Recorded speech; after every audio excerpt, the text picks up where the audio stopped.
Un sujeto con antecedentes penales que se hacía pasar como policía, vestido con uniformes de la institución, fue capturado en el sur de Guayaquil. El sospechoso habría cometido varias estafas. Médico ecuatoriano fue inmunizado contra el COVID-19. Aprueban la aplicación de vacuna de Pfizer en mayores de 16 años en Chile.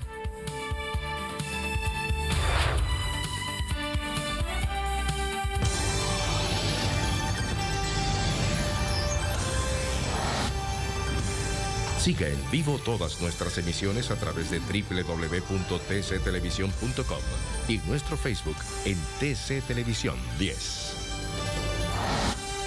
Amigos, ¿cómo están? Muy buen día. Gracias, como siempre, por acompañarnos. Vamos a repasar lo más destacado de las últimas horas junto a Gisela, quien tiene la primera información. ¿Cómo estás, Gisela? Buen día. ¿Qué tal, Andrés? Muy buenos días, amigos televidentes. Andrés, como siempre, es un gusto poder compartir contigo la pantalla. Como dices, pues tenemos importante información. Empezamos de inmediato. Le contamos que un sujeto con antecedentes penales que se hacía pasar como policía fue capturado en el suroeste de la ciudad de Guayaquil. El sospechoso habría cometido varias estafas. La denuncia de una mujer a quien el sujeto le compró varios perfumes que no los pagaba, puesto que cuando iba a cobrar la intimidaba, aduciendo que es policía, motivó una rápida investigación que permitió el allanamiento de la vivienda del sospechoso en el sector de las calles 29 y El Oro, donde encontraron varios uniformes de la institución y otras evidencias. Me decía que no le pagaban, que le descontaban y cosas por el estilo. Entonces, hoy en la tarde me vi obligada de decirle a él que me ayudara con ese dinero a cobrarlo. Y ahí se descubrió todo, que el señor ha sido, que no es policía.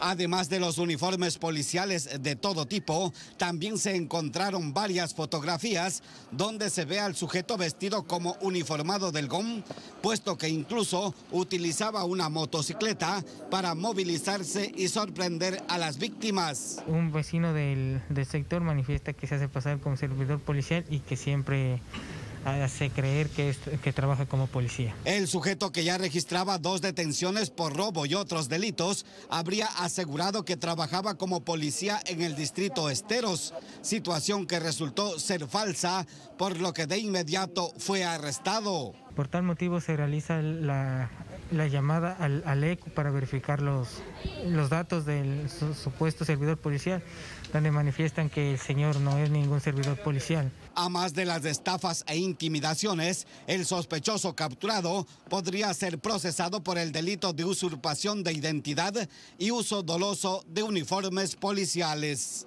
Leonardo Flores, TC Televisión.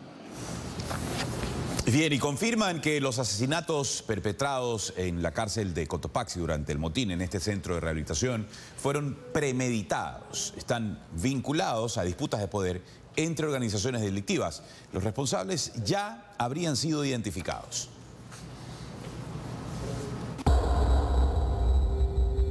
En el sistema penitenciario del país están identificadas al menos 19 bandas criminales que luchan por el poder dentro de las cárceles. Lo quieren todo. El ingreso de armas, el control sobre la venta de droga y de la extorsión a los propios PPLs. Por eso ha corrido sangre en todos los recintos penitenciarios. Tanto así que al anochecer del martes 15 de diciembre, 5 reos fueron asesinados en la cárcel de La Tacunga, provincia de Cotopaxi. Existe una pugna de poderes entre bandas internacionales que quieren tomar la posesión de los pabellones. Se trata de la banda de los mexicanos conformada por extranjeros, procesados por el delito de tráfico de sustancias para el procesamiento de droga. En el caso Operación del Pacífico, con alta rivalidad contra los choneros. Pero ¿cómo perpetraron la masacre? Aprovecharon la hora de la merienda. No les importó que había la visita de los PPLs. Ingresaron a una de las celdas y allí acuchillaron a 3. Al cuarto lo dejaron muerto en el patio interno del pabellón de mínima seguridad. Y al último, identificado como Jairon Santillán, oriundo de Ventanas, le cegaron la vida en el exterior del edificio penitenciario y casi lo desmembraron por completo. Para ingresar a este centro penitenciario los controles son muy rigurosos, pero nadie se explica de dónde aparecen las armas que utilizan los internos para agredirse entre sí.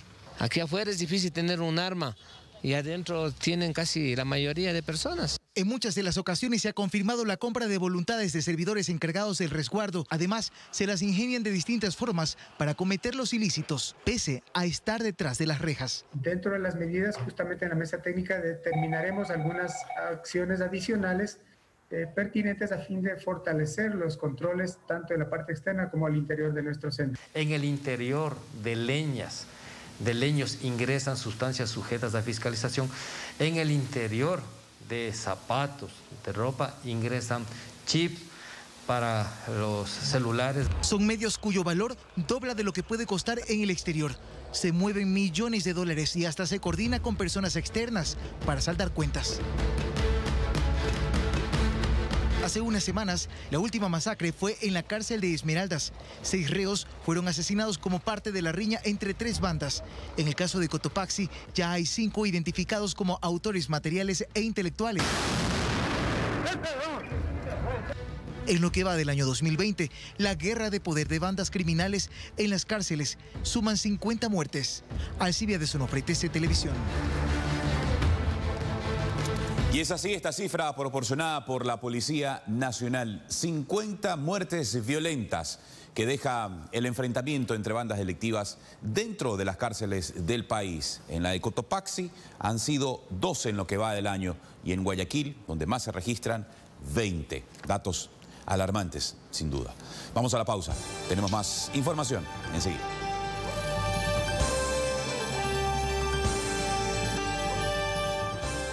Seguimos informando y les recordamos que este noticiero es retransmitido por Radio Positiva 860 AM.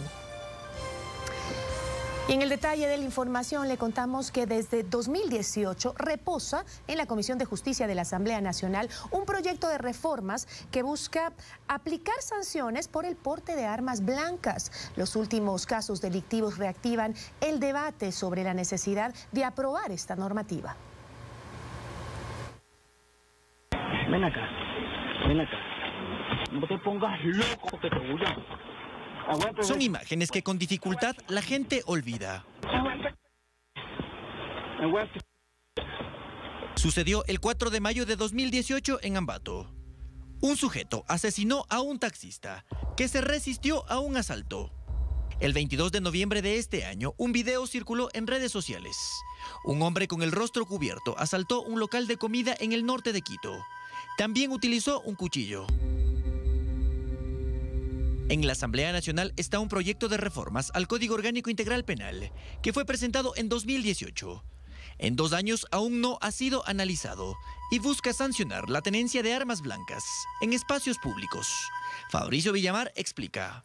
¿Qué pasa con la persona que está entrando en un bus con un cuchillo sin que sea su herramienta de trabajo? Se contempla penas de hasta 2 meses por porte, o se agrava el delito si es que se hubiera cometido con armas blancas. El documento con 11 páginas tiene estadísticas que demuestran que las armas blancas son utilizadas en riñas, en domicilios en violencia intrafamiliar, en vehículos durante asaltos e incluso en discotecas y estadios.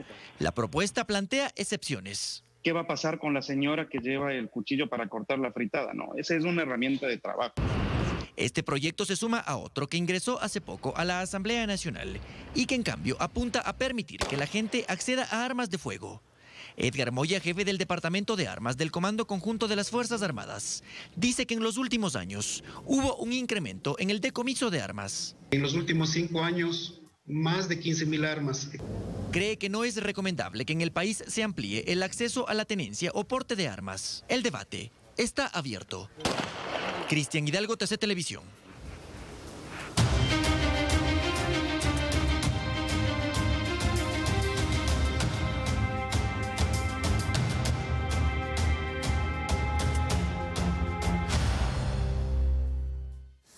El Tribunal Contencioso Electoral tendrá que tramitar 3 denuncias presentadas en contra de los integrantes del Consejo Nacional Electoral.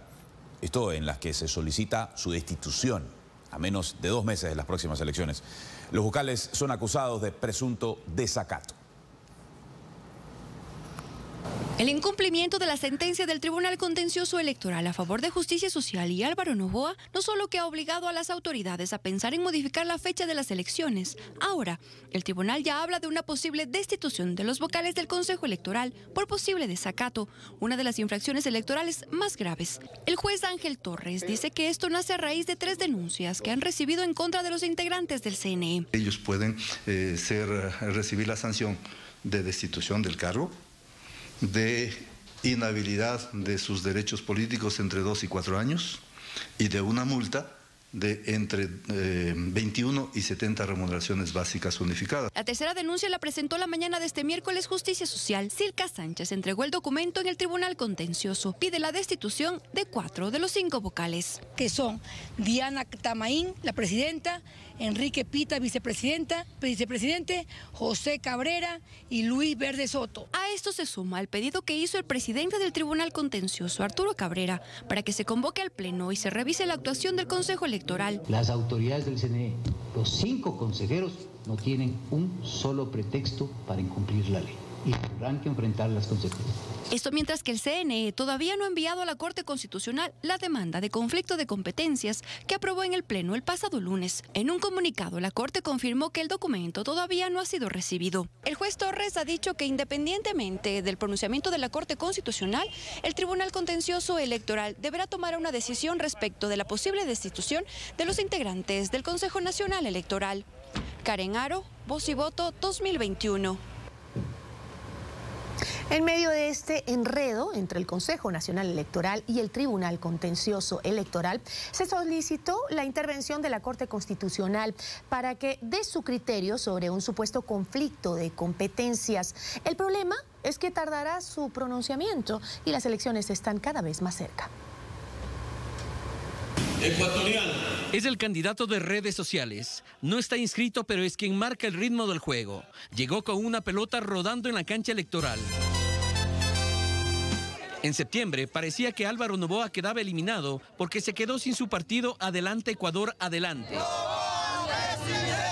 Pero se consiguió otro equipo, Justicia Social, de Jimmy Salazar, esposo de Pamela Martínez, del caso Sobornos. Justicia Social tenía a su capitán en la cancha, Fabricio Correa, que aceptó en el CNE la candidatura presidencial, pero antes de la inscripción se autolesionó y salió del juego. Es ahí cuando de la banca saltó Álvaro Noboa con ovación virtual, según las encuestas. Al día siguiente de anunciar su candidatura, la Alianza Creo Partido Social Cristiano impugnaron esta postulación ante el CNE, que desechó tal trámite porque aún no había candidatura en firme. Pero Justicia Social fue eliminado por el CNE de registro electoral por un informe de Contraloría que encontró irregularidades en su proceso de inscripción años atrás. El TSE pidió reparar integralmente los derechos afectados, ordenando que el CNE facilite los procesos de democracia interna e inscripción de candidaturas. Sin embargo, el CNE resolvió que las medidas solo se aplicarían en ciertas provincias. El Tribunal Contencioso Electoral insistió en la reparación integral, mientras el Consejo Nacional Electoral se negó a acatar y planteó un conflicto de competencias ante la Corte Constitucional. Mientras el CNE no presente dicha demanda ante la Corte Constitucional y la Corte se pronuncia en admisión, los consejeros, a través de esta resolución tomada el día lunes, siguen incumpliendo la orden del Tribunal Contencioso Electoral. La pelota que ha puesto Álvaro Noboa en la cancha electoral ha rodado del CNE al TSE por varias ocasiones. Y ahora entra en la cancha un nuevo jugador, la Corte Constitucional. Y hasta ahora nadie quiere dar el puntapié para definir un resultado. Gustavo Merino, TC Televisión. En tanto, en el programa De Frente con el presidente, el jefe de Estado, Lenín Moreno, pidió al Consejo Nacional Electoral y al Tribunal Contencioso que dialoguen. Además, que se ajusten a la Constitución y al calendario ya aprobado. Lo único que pedimos es que por favor dialoguen, que se ajusten a la Constitución, que se ajusten también a las normas y que también se ajusten un poco al calendario electoral, porque no querría yo ser el presidente, yo no quería ser presidente de una decisión del Consejo Nacional Electoral o del Contencioso Electoral que difiera a las elecciones, todo lo contrario. De acuerdo a la Constitución, las elecciones deben darse en los días que están marcados, 7 de febrero. La posesión. Así es. Y Y vía Twitter, el presidente Lenín Moreno insistió que ve con mucha preocupación el tema electoral y este aparente desacuerdo que ya se ha dado en varios casos entre el Consejo Nacional Electoral y el Tribunal Contencioso Electoral. Como presidente he respetado y seguiré respetando la independencia de cada función, pero me veo en la obligación de hacerles un llamado. Resuelvan cualquier diferencia con estricto apego a la ley y no pongan en riesgo ni la fecha de las elecciones ni la confianza que todo el país debe tener en este proceso electoral.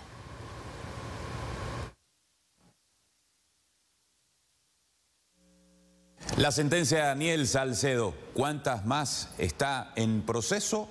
¿Cuántos otros juicios están en su contra? Se los contamos enseguida y lo que ha generado también esta decisión de los jueces. Venimos.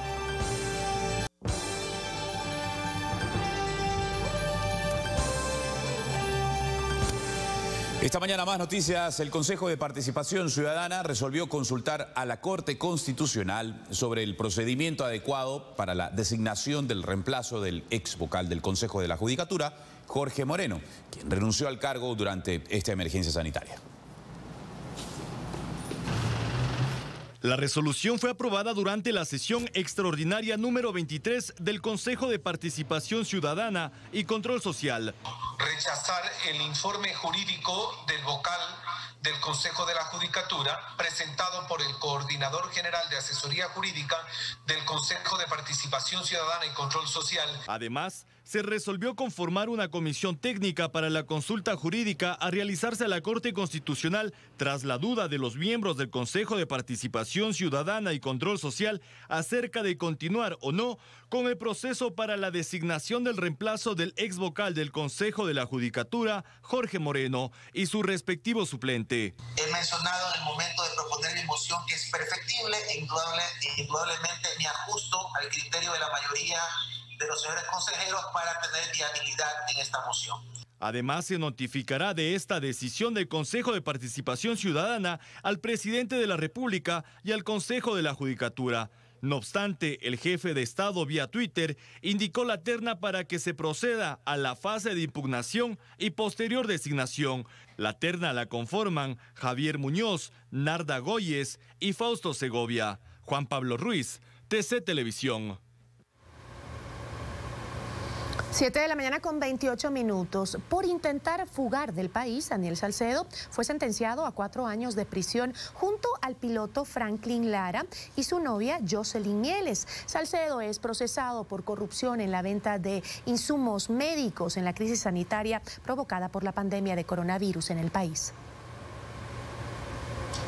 La olla de grillos y la corrupción en varios hospitales con proformas falsas, sobreprecios en compras de insumos y hasta venta indiscriminada de medicinas que fueron donadas por un laboratorio. Pero todo apuntaba a una persona en ese momento. Se conocía en la palestra pública a Daniel Salcedo Bonilla, joven empresario con una vida al parecer sin problemas.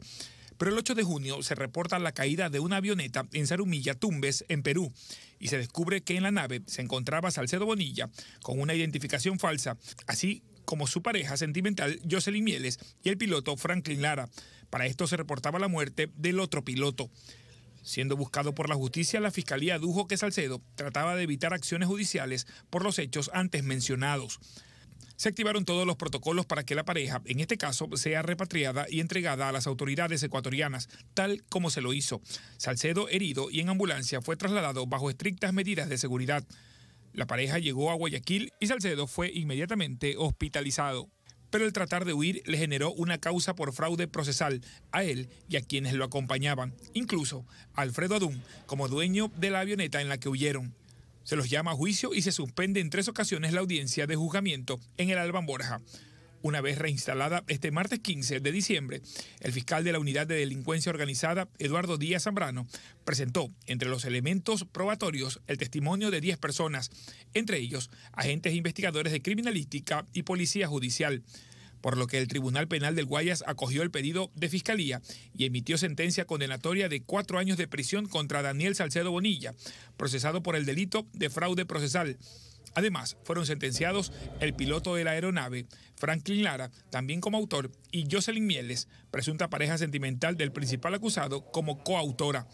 Mientras tanto, la etapa de juzgamiento contra Alfredo Adún quedó suspendida hasta que Fiscalía solicite y remita a los jueces el peritaje médico por el estado de salud.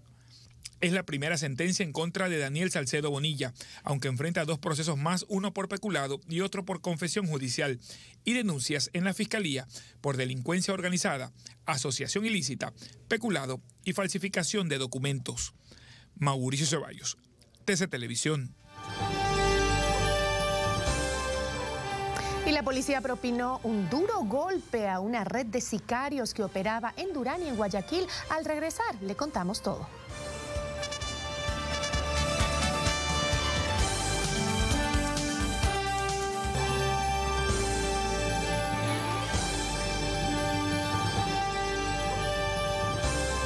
Seguimos informando, gracias por su amable sintonía. La policía propinó un tremendo golpe a una red de sicarios que operaba en Durán y en Guayaquil. Los detenidos eran un brazo armado de la temible banda Los Choneros y se hacían llamar Chone Killers.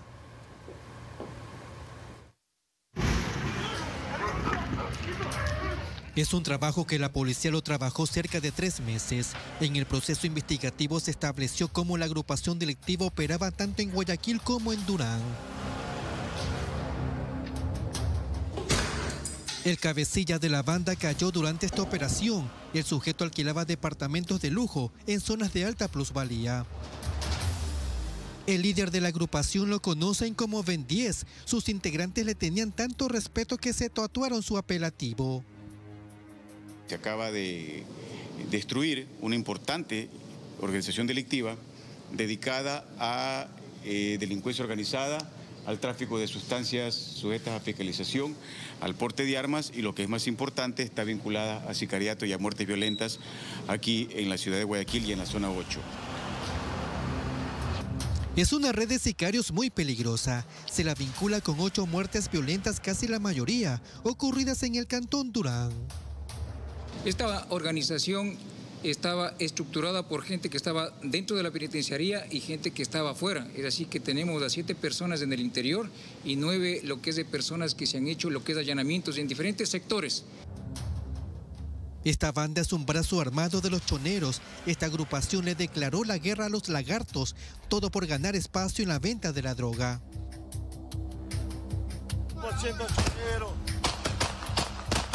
Lo que está pasando nosotros lo pudimos evidenciar tras una serie de reportajes que el noticiero presentó la semana anterior. Entonces estoy reafirmando que el trabajo articulado que se realiza tanto con el eje preventivo e investigativo es muy importante porque podría haber alguna consecuencia producto de estas detenciones, producto de estas capturas. Y es así que esta organización que ahora se desarticula efectivamente nos estaba causando muchos inconvenientes, especialmente en el distrito Durán y en el distrito sur. En el operativo Gran Perla 4 se allanaron 14 inmuebles y se detuvo a más de 15 personas. Todas vinculadas con esta banda criminal. Jorge García, TC Televisión. Más resultados del trabajo policial. 3 personas fueron aprehendidas en diferentes sectores de Guayaquil, acusadas de tráfico de drogas, tenencia de armas y asaltos. Un taxista informal que circulaba por la vía perimetral en el sur de Guayaquil embarcó a un pasajero para llevarlo a la fragata. Pero en el trayecto, el sujeto sacó un cuchillo y embarcó a otros cómplices para robarle sus pertenencias. Se me llevaron lo que es dinero, teléfono y otras cosas más que tenía en el carro. El afectado denunció el asalto a policías del distrito Esteros, quienes en un rápido operativo lograron atrapar al sujeto en posesión de un cuchillo con el que habría amenazado al taxista informal. El ciudadano le solicitaron una carrera. Posterior procedieron a cometer un asalto y robo. Inmediatamente acudimos a las unidades policiales y logramos la aprehensión del ciudadano en delitos flagrantes. En tanto que en el sector de Vergeles, norte de la ciudad, fue capturado un sujeto armado conocido como alias El Gato, quien habría golpeado a un hombre que hace poco salió de la cárcel para obligarlo a seguir vendiendo drogas. Pero como se negó, lo atacó con una pistola, arma que fue decomisada por la policía con 11 municiones en su alimentadora. También fue aprehendida una mujer en el aeropuerto de Guayaquil al ser sorprendida por agentes de antinarcóticos con droga en su equipaje con el que pretendía viajar al extranjero. Además, en otros casos se decomisó droga líquida y otras sustancias prohibidas que pretendieron ser enviadas como encomiendas. Leonardo Flores, TC Televisión. Y fueron recuperados los cuerpos de 2 personas que se ahogaron en Portoviejo, provincia de Manabí. Uno de los cuerpos es de un turista colombiano, de estos que llaman mochileros, que recorría todo el país. La recuperación del cadáver de Filiberto Rodríguez se dio después de 3 días que los buzos se realizaron la búsqueda de manera permanente a lo largo de unos 180 metros, donde se ahogó el hombre en el sector Miraflores de la parroquia Picuazá en Portoviejo. Todo el sitio estaba lleno de lechuguines, lo que dificultó el trabajo de los buzos. De parte de los bomberos, pues, conjuntamente con los compañeros del GOE, se logra recuperar el cuerpo. Esta criminalística haciendo el levantamiento del cadáver. Gracias a todos creo que se dio un éxito penoso, pero se le encontró. Según los habitantes del sector, Rodríguez se encontraba reunido con unos amigos y cuando quiso pasar el río no lo hizo por el puente, sino que prefirió nadar y fue allí cuando lo vieron por última vez. Lamentablemente el día domingo más o menos a las 2 de la tarde él estaba al otro lado del río donde otro vecino estaban conversando, entiendo que tomando algo de trago. Intentó cruzar hacia acá y no lo hizo por un puente, pero parece que no midió, que estaba un poquito ebrio y eso lo afectó cuando cayó en una parte baja del río que lo arrastró. Los agentes de criminalística y DINASET llegaron hasta el lugar donde fue encontrado el cuerpo de Rodríguez para realizar las pericias y en base a un informe dar a conocer las circunstancias de su muerte luego de la autopsia. La víctima deja a 4 hijos en la orfandad, uno de ellos una niña de apenas 1 año 2 meses. Otro caso similar también se reportó en la parroquia Crucita en Portoviejo, donde Jefferson David Vargas Martínez, de nacionalidad colombiana, fue rescatado del mar por un salvavidas y llevado hasta una casa de salud, pero todo el esfuerzo fue en vano. El mochilero llegó sin signos vitales. Su cuerpo fue trasladado hasta el centro forense en Manta. Desde la provincia de Manabí, informó Marcelo Ruiz, TC Televisión. Lo que pasó, un carro se volcó en la noche, desde anoche justamente, en el norte de Guayaquil, luego de ser golpeado por un tráiler. El conductor salió ileso. El hombre circulaba en su automóvil por la vía perimetral frente a Los Ceibos cuando de pronto fue golpeado en la parte posterior por un tráiler que circulaba a exceso de velocidad y por la fuerza del impacto se salió de la carretera quedando volcado entre los matorrales. Ya no lo pude contener, por eso me vine para acá. Antes, gracias a Dios que me contuve de ese lado. ¿Y las ramas también? Sí, las ramas.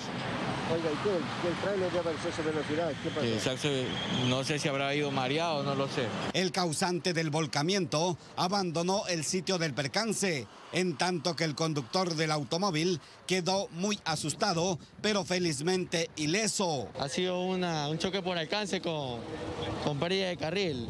Se pidió todos los recursos necesarios para colaborar al ciudadano y se puede interrogar que no le pasó nada. Se encuentra ileso y se retira ya con sus daños nomás el señor. ¿Él venía solo? Sí, venía solo el señor, no venía ni con ningún acompañante. Al sitio llegaron autoridades de tránsito y una grúa para auxiliar al afectado.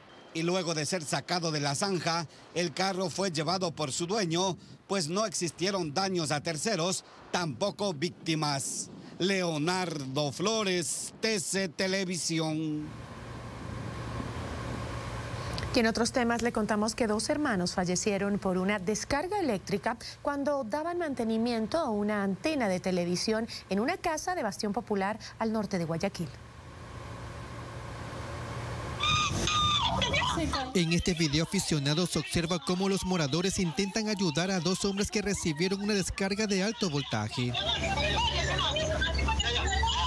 El hecho ocurrió en esta casa ubicada en Bastión Popular, cuando las víctimas realizaban el mantenimiento de una antena de televisión. Dice que el chico estaba con el celular. Como la antena de esa está pegadita a la terraza, dice que la energía lo cogió al chico y lo botó. Cuando mi hijo subió, El chico dice que estaba con la lengua así cogida, le dieron los primeros auxilios, pero no. Al parecer el cable de alta tensión estaba demasiado cerca de los dos hermanos. De eso no se percataron y se electrocutaron. Y se murió uno y el otro fue a socorrerlo y ahí también se murió, la alta también la absorbió y se cayeron los dos hermanos. Los vecinos de la zona hacen una petición a las autoridades para que se arreglen los cables que cuelgan cerca de las casas. Tomen carta en el asunto porque eso va a seguir ocurriendo, porque aquí los moradores de este sector tenemos techos y tenemos que cambiarlo si es posible cada año porque esos techos se rompen. Los allegados de los fallecidos evitaron hablar con los medios sobre este trágico suceso. Jorge García, TC Televisión. 2 personas fueron detenidas en el sur de Quito tras un operativo en un taller mecánico clandestino donde aparentemente sacaban repuestos y accesorios de carros robados.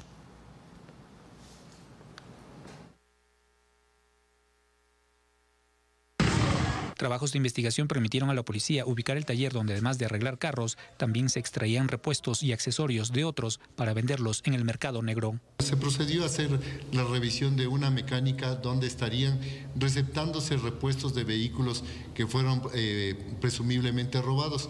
2 personas, una de ellas el mecánico que trabajaba en el lugar, fueron detenidas. Más de una docena de computadoras de carros y otros objetos que no pudieron justificar su legal procedencia fueron incautados. Se identificó esta mecánica y se ingresó y se verificó que existían repuestos que no supieron justificar su procedencia, así como también existió una persona afectada que reconoció algunos de los repuestos como de su vehículo. Los detenidos no son los que habrían robado los accesorios, por lo que las investigaciones siguen su curso para detener a sus cómplices. No son los asaltantes, simplemente es un lugar que se presume que llegaba y se comercializaba este tipo de objetos para vender a las personas que necesitaban los repuestos. Irónicamente, a la persona que le robaron el computador de su automóvil le quisieron vender su mismo repuesto. Su denuncia motivó la investigación que posibilitó la captura de los sospechosos. Fernando Escurra, TC Televisión.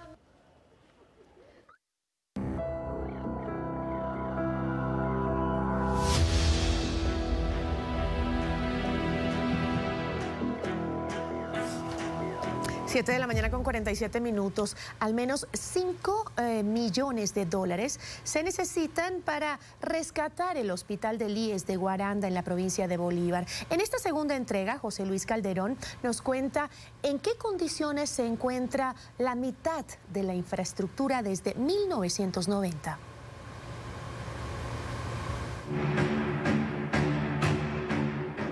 Un sitio a medio construir y en ruinas.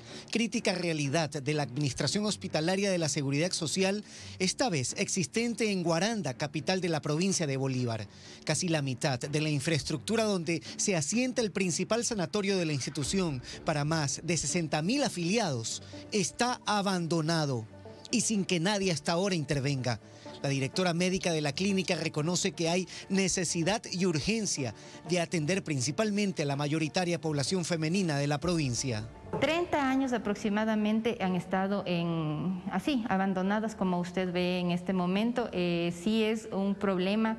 A mi criterio, creo que antes que poder seguir haciendo hospitales como Estado en sí, es importante poder repotenciar los hospitales que ya están y que tienen como esta áreas que están abandonadas, con una repotenciación de esta área que usted al momento ve botada, ve abandonada desde muchos años, hace muchos años, podrían ser beneficiados a través de una construcción de que nosotros hemos pensado podrían ser áreas gineco-obstétricas. Tenemos pensado hacer áreas de ginecología, un quirófano de obstetricia.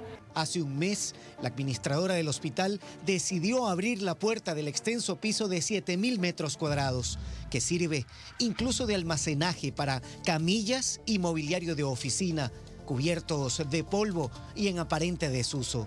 Hay objetos que cuelgan del techo a punto de caer y un sistema eléctrico expuesto en paredes destrozadas y cuarteadas. Existe el peligro incluso de caer a un foso donde se preveía instalar un ascensor.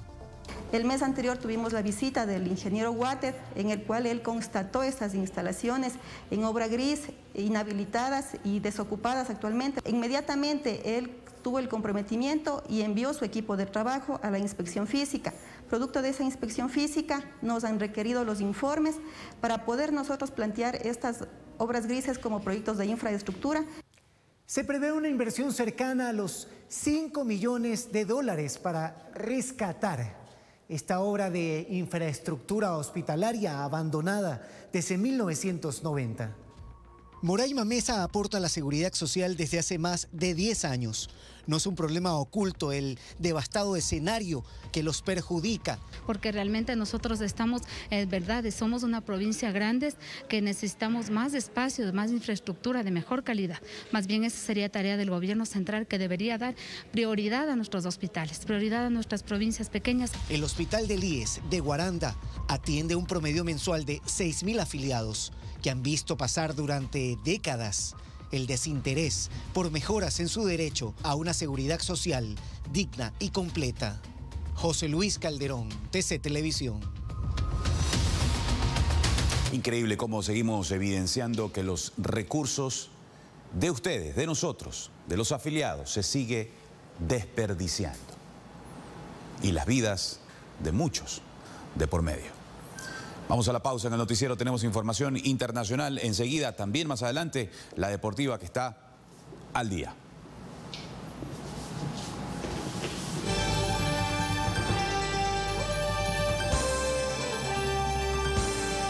Exteriores, algunas labores de seguridad y de limpieza también, que a esta hora nos tienes que contar. Carla, te escuchamos. ¿Cómo estás, Andrés, amigos televidentes? Muy buenos días, así es, nos encontramos en la parte oeste de Guayaquil, acá en la Prosperina Cooperativa, 29 de abril. Te puedo comentar que pues en este sector varios moradores habían hecho una denuncia justamente de esta vivienda que van a demoler. Sabemos por parte de las autoridades que los dueños de ese terreno fallecieron y en esas condiciones la casa no podía estar, pues obviamente hace pocos minutos también sacaron a dos personas que vivían ahí, y que también se encargaban de delinquir pues en este sector. Nosotros vamos a conversar con otras autoridades. Sabemos que este es un trabajo integral, por ahí vemos fumigación en esta época invernal, también está trabajando la Dirección de Salud, Interagua también están en esta parte. Vamos a conversar con algunas autoridades. En esta parte también tenemos que mencionar, van a haber algunas sanciones en cuanto la gente de Consorcio Puerto Limpio van a socializar para saber que se van a dar sanciones a las personas pues que sacan la basura en horario que no tiene que ser. Buenos días, Carlita Agua. ¿Qué tal? Bueno, buenos días. Efectivamente, esto es un trabajo integral. Estamos varias instituciones trabajando justamente para el beneficio de los guayaquileños, para el beneficio de los moradores de este sector. Estamos haciendo la limpieza de esta zanja, de este canal, y la idea no solamente es que quede limpia, sino que también estamos preparándonos para la llegada de las lluvias y que eso pueda generar, de que ya no vivan en insalubridad, que evitar que vivan en insalubridad, que eso realmente da mal aspecto a nuestra ciudad. La idea es también que todos nos comprometamos en el orden y en la limpieza de nuestra ciudad y que respetemos los horarios y las frecuencias de recolección, que no se arrojen los desechos en este canal, porque lo único que va a provocar es que cuando lleguen las lluvias, Guayaquil vaya a estar inundado. Perfecto. Gracias, Carla Aguas. Estamos hablando acá con el abogado Javier Narváez por parte de Dirección y Justicia. Estamos viendo en imágenes la demolición de esta casa que pues se prestaba para muchas acciones en contra de la comunidad. ¿No? Buen día. Buenos días, sí, fue precisamente esta vivienda abandonada que fue foco de inseguridad, de insalubridad, en algún momento hubo un muerto, expendio de drogas, encontramos a unas personas embriagadas con armas blancas, por eso estamos procediendo a su demolición y su cerramiento. Y así también un plan integral completo en la zona que implica limpieza del canal, poda de árboles, desinfección, desratización, fumigación y todo lo que tenga que ver con mejorar este sector de la ciudad. También hablábamos de las sanciones para las personas que sacaban la basura en horarios que no son debidos. Sí, tenemos un grupo que se encarga de socializar primero, prevenir, educar, y en caso de que la gente desacate estas medidas de prevención, vendrán las sanciones que van desde $80 hasta $500. Perfecto. Perfecto, muchísimas gracias por esa información. Estamos ahora con Omar Tobar también. Por parte de las acciones, en su caso, hay fumigación, todo el personal empezó en estos canales. Claro que sí, estamos aquí trabajando ya ahora en la etapa invernal, estamos fumigando contra el dengue, estamos desinfectando contra el COVID, estamos erratizando la zanja.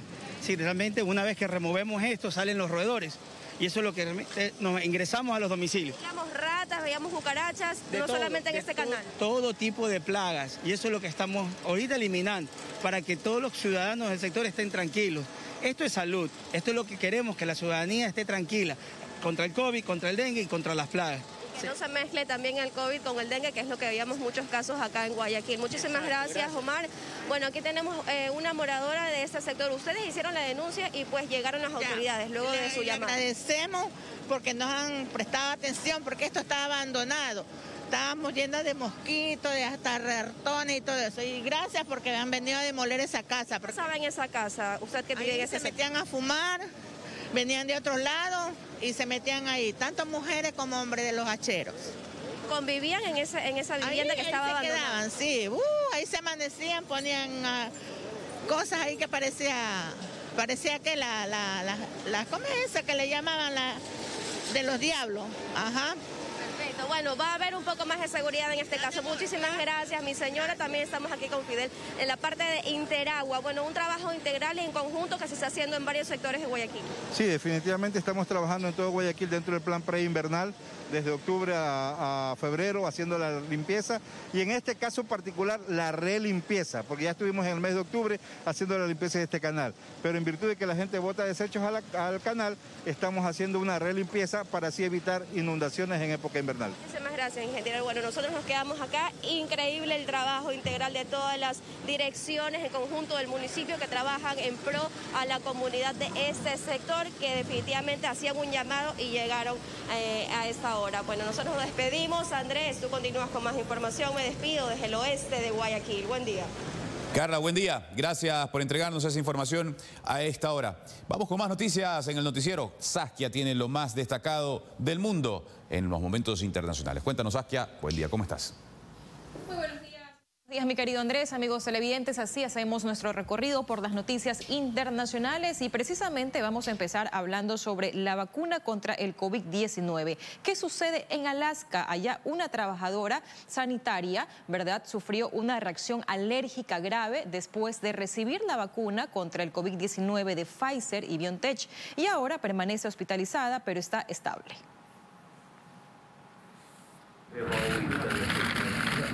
Reacción alérgica en Estados Unidos por la vacuna de Pfizer y BioNTech contra la COVID-19. Una trabajadora sanitaria de Alaska tuvo que ser hospitalizada, pero se encuentra estable luego de que recibiera la inmunización.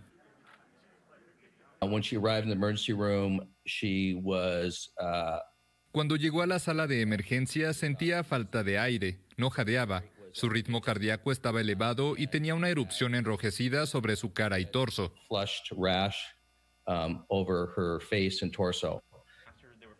Un portavoz de Pfizer señaló que la compañía estaba trabajando con las autoridades de Alaska para conocer los detalles del caso e informó que actualizaría el texto de la etiqueta en su vacuna de ser necesario.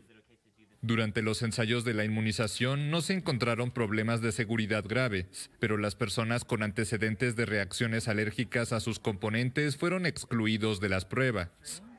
En Reino Unido, 2 trabajadores de la salud presentaron reacciones similares, y en Estados Unidos se emitió una advertencia de que las personas que hayan experimentado alergias a los ingredientes dentro de la vacuna deben evitarla. Estados Unidos empezó esta semana a aplicar a unos 3 millones de personas esa vacuna y espera llegar a un total de 20 millones este mes si se aprueba otro inmunizante, el desarrollado por el laboratorio estadounidense Moderna. Bueno, en todo caso, Pfizer ya se encuentra haciendo los estudios, las investigaciones necesarias para investigar qué sucedió con este caso de esta señora. Mientras tanto, ¿qué sucede en Chile? Chile aprobó el uso de la vacuna de Pfizer-BioNTech contra el coronavirus, permitiendo que sea importada y que comience su administración a la población mayor de 16 años. Vamos a iniciar esta votación. Luz verde a la vacuna contra la COVID-19 en Chile. El país sudamericano aprobó el miércoles el uso de la inmunización desarrollada por los laboratorios Pfizer y BioNTech, permitiendo así que sea importada y que comience su administración a la población mayor de 16 años. Siguiendo el mandato de la ley, cumplo con la evaluación favorable y en virtud de esto, la resolución que se emitirá dentro del día o próximamente mañana. Se espera que las primeras dosis de la vacuna comiencen a llegar en los próximos días. Hoy hemos recibido la confirmación del laboratorio Pfizer-BioNTech que durante este mes de diciembre aterrizará en Chile el avión con las primeras 20.000 dosis de vacuna, lo que nos permitirá empezar a vacunar de inmediato a todas las personas que trabajan en las unidades de cuidados intensivos de nuestro sistema de salud en las regiones con mayor incidencia del coronavirus. Chile suscribió en septiembre acuerdos para dotarse de millones de inmunizaciones contra el nuevo coronavirus, entre ellos uno con Pfizer-BioNTech, además de entendimientos con AstraZeneca y el laboratorio chino Sinovac. Adicionalmente, se integró a COVAX, iniciativa global de la Organización Mundial de la Salud, que permitirá al país acceder a otras 8 millones de dosis de la vacuna que elija y que tenga la validación del organismo. El gobierno anunció que se vacunará en primer lugar a la población más vulnerable, estimada en 5 millones de chilenos, un 26% de sus habitantes. Ese primer grupo incluye a los trabajadores de la salud, los mayores de 65 años, enfermos crónicos y personas que viven en centros cerrados. Luego se irá avanzando hacia el resto de los ciudadanos. Chile ha registrado más de 576.000 contagiados de coronavirus y más de 15.900 fallecidos. Revisamos otros temas, amigos televidentes. Una sonda china con rocas y arena de la Luna descendió en la Tierra y completó una misión que no se había realizado en 4 décadas.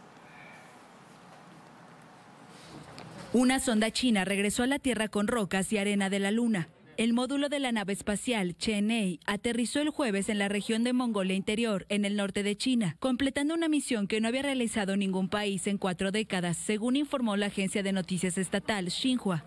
La sonda china se posó sobre el satélite terrestre el 1 de diciembre y 2 días después comenzó su viaje de regreso a la Tierra.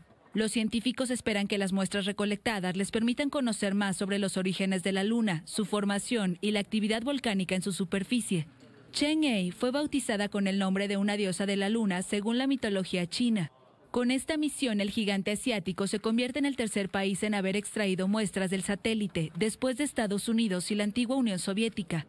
China logra alcanzar a Estados Unidos y Rusia, después de tomar décadas para igualar los logros de sus rivales e invertir miles de millones en su programa espacial militar. En 2022 se espera disponer de una estación espacial y finalmente enviar astronautas a la Luna. Hasta aquí las noticias del mundo, amigos televidentes, pero continúen junto a nosotros aquí en la primera emisión del noticiero porque ya viene todo lo que sucede en el mundo de los deportes con Vito Muñoz. 8 de la mañana con 26 minutos, seguimos informando. En una entrevista brindada al noticiero, el canciller de Ecuador se refirió al avance de las negociaciones con otros países que desarrollan la vacuna en contra del COVID-19. Desde hace 3 meses estamos en la iniciativa CELAC, en la cual se va a producir la vacuna en Argentina y se la va a envasar en México. Allí vamos a tener alrededor de 250 a 300 millones de dosis de vacuna a un precio muy razonable que es de $2 a $4 por vacuna. Esta es una iniciativa que además tiene fondos de la Fundación SLIM. Este tipo de mecanismos de complementariedad entre el sector privado y público es extremadamente importante. Como le decíamos, un médico ecuatoriano ya fue inmunizado con la vacuna de Pfizer. Les tenemos las reacciones. Rafael Caputi, médico ecuatoriano residente en Estados Unidos, es uno de los primeros compatriotas en ser inmunizado con la vacuna de Pfizer. La puse ayer en mi hospital y era una fiesta. O sea, como te imaginarás, todo el mundo filmándose, tomándose fotos, todo el mundo muy feliz y optimista con los resultados que se han mostrado de la vacuna. Caputi nos explicó cuál fue el proceso que realizó para poder acceder a la vacuna. Mandaron un correo electrónico y tú tienes que preregistrarte. Tienes que poner tu nombre, poner tus credenciales. Después, bueno, vas al hospital, haces una fila y cuando llegas ahí te preguntan si eres alérgico a algo, solamente por precaución, y te dan información sobre la vacuna. Y se aseguran que leas la información y que sepas lo que te estás poniendo. Una vez que ya entras, están varias enfermeras en diferentes escritorios y estantes, y tú puedes ver las refrigeradoras que están a un lado. Entonces sacan la vacuna de ahí y te preguntan qué brazo es el no hábil que usa. Entonces, en mi caso, que yo soy derecho, me la pusieron en el izquierdo y te dan una pequeña cartilla de vacunación. Luego de ser aplicada la dosis, existe un protocolo que se debe seguir. Tú vas a un cuartito que se llama un cuarto de observación y tienes que quedarte sentado ahí entre 15 a 20 minutos para que ellos aseguren que no desarrollas ninguna reacción alérgica que necesite intervención médica. Entonces, yo por cuestión de tiempo no me podía quedar ese tiempo y me hicieron firmar un papel diciéndome que me estaba yendo bajo mis propios riesgos. Por suerte no tuve ningún síntoma severo y ellos me van a volver a mandar un recordatorio para la segunda dosis. El médico ecuatoriano invita a la población a no tener miedo a recibir la vacuna. Esto es lo que estábamos esperando, es la luz al final del túnel, por decirlo así. Y que confíen en la ciencia, confíen en la vacuna. Por algo ha estado revisada por todos los organismos de control. O sea, piensen que la Pfizer ha estado revisada por la FDA, que es el control en Estados Unidos, por el EMA, que es el organismo en Europa, por el CDC. Entonces, y que la data está súper transparente. Una vez que se informen bien, van a ver que la mejor decisión es ponerse la vacuna. Y es la única salida que tenemos para la pandemia. Sin duda, un testimonio de un profesional de la salud que nos da aliento y esperanza en una de las vacunas que tanto se ha esperado para poder hacer frente al COVID-19. David Ruiz, TC Televisión. Y antes de despedirnos, entregan reconocimientos a empleados de TC Televisión por sus años de trayectoria en el canal, mostrada con su excelencia en su trabajo. El acto se cumplió en medio de las normas de seguridad y contó con la alegría, la aceptación, el ánimo y también la demostración del trabajo en equipo de esta cadena televisiva.